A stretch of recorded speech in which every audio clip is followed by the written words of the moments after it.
Bienvenue dans cette nouvelle exposition à la Galerie Monde à Part de Boulogne. Je suis Isabelle Lefort, directrice de la galerie depuis près de 14 ans. Pour cette nouvelle exposition, j'ai choisi deux photographes de talent, Pierre-Louis Ferrer et Samuel Féron. L'exposition s'appelle Fugitive Réalité.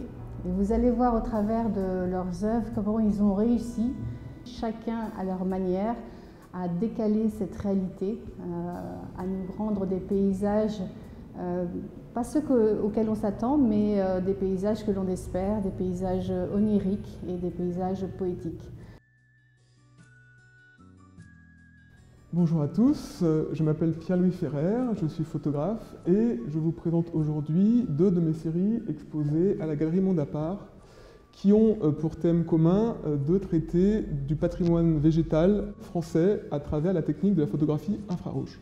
Je vous propose de commencer avec la série Paris Invisible qui vous présente des endroits typiques de Paris, des panoramas et des points de vue iconiques, où les monuments et les bâtiments sont mis au second plan au profit d'une nature lumineuse et immaculée. Cette série s'est réalisée au cours de 3 années, durant lesquelles j'ai enchaîné les repérages dans des lieux plus ou moins connus de la capitale, qui ont en commun d'avoir une végétation dont la densité n'est pas forcément perceptible au premier coup d'œil. Et mon but, à travers la technique de la photographie en infrarouge, c'est d'offrir à cette végétation une nouvelle densité, une luminosité qui va la faire prendre le pas sur le reste des images. Pour questionner la notion de visible et d'invisible, de perçu, et la place de l'environnement dans un monde où il a davantage tendance à être mis au second plan, surtout dans un cadre urbain comme Paris. Au-delà du contraste entre l'environnement végétal et l'environnement urbain, j'applique également la technique de photographie infrarouge à la valorisation du patrimoine végétal de France, comme je vais vous le montrer à travers ma seconde série, Périgord jaune. Comme son titre l'indique, la série Périgord jaune se déroule dans le Périgord et se focalise sur la richesse végétale sculptée par l'homme. La nature est ici glorifiée par un rendu jaune rappelant l'or que la main de l'homme vient sculpter à travers les jardins d'Érignac ou de Marquessac.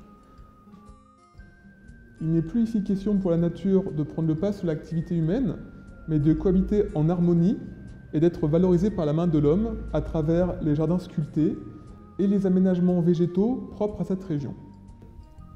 Au-delà de la thématique de la valorisation de l'environnement végétal que l'on retrouve dans ma première série, il est ici également question de prouver qu'une cohabitation harmonieuse peut être trouvée entre l'homme et la nature au service du beau.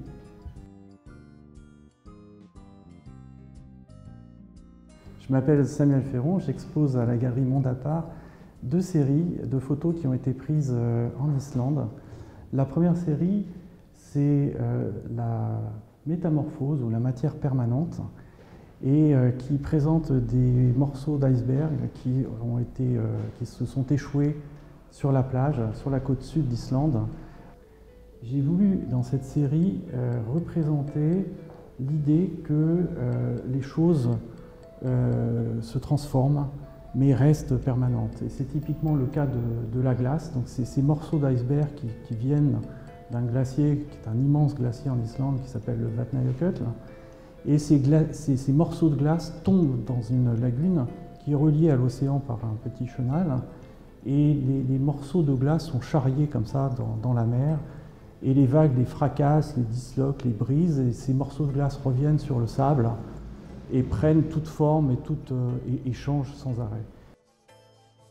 Ces photos ont été prises en général en pose longue. Pourquoi? Pour fluidifier au maximum le mouvement de la mer et donner une espèce de côté un petit peu zen et un peu atemporel aux photographies. La seconde série s'appelle Le désert bleu et elle a été prise dans les Highlands, à l'intérieur de l'Islande. Et c'est une série qui est très onirique, où j'ai voulu représenter le désert comme je le voyais, c'est-à-dire évidemment bleu. Et d'ailleurs, Paul Éluard disait bien que la terre était bleue comme une orange. Et donc c'est un petit peu dans cette univers un petit peu onirique que j'ai voulu me plonger. Et donc dans ce désert qui est à la fois très noir et en même temps bleu parce qu'il y a toutes ces lagunes et ces lacs qui parsèment et qui sont d'anciens cratères et qui parsèment les déserts de l'intérieur.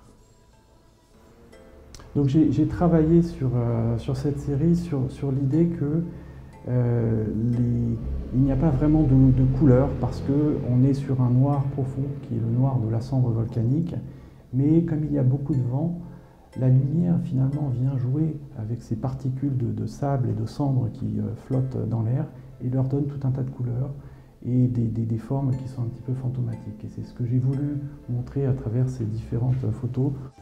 Donc, par exemple, dans cette photo qui s'appelle Bleu comme une éclipse, on voit un désert qui vient émerger d'une espèce de brume qui a été fabriquée par le vent qui souffle sans arrêt à des forces assez monumentales.